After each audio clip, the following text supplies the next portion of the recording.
Hamas Israel युद्धादरम्यान आता येमेनकडून इस्रायलवर हल्ल्यांना सुरुवात झालेली आहे। इराणच्या पाठिंब्यावर सक्रिय असलेल्या येमेनमधील हुती बंडखोरांना इस्रायलवर क्षेपणास्त्र डागलं।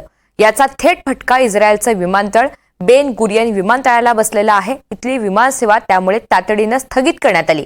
रविवारी विमानतळ परिसरामध्येच हे क्षेपणास्त्र पडल्याची माहिती इस्रायली सैन्याने दिलेली आहे। आता हे क्षेपणास्त्रच होतं का याबाबत इस्रायली इंटरसेप्टरनं तात्काळ माहिती दिलेली नाही। मात्र या हल्ल्यानंतर तातडीनं देशामध्ये अलर्ट जारी करण्यात आलेला आहे आणि नागरिकांना सतर्क राहण्याचं आवाहन करत सायरन वाजवण्यात आलेले आहेत। त्यामुळे नागरिकांनी सुद्धा सुरक्षित स्थळी धाव घेतली तर क्षेपणास्त्रामुळे झालेली हानी दूर करत तातडीनं देशामधील वाहतूक सुरळीत करण्याचा प्रयत्न करण्यात आलेला आहे।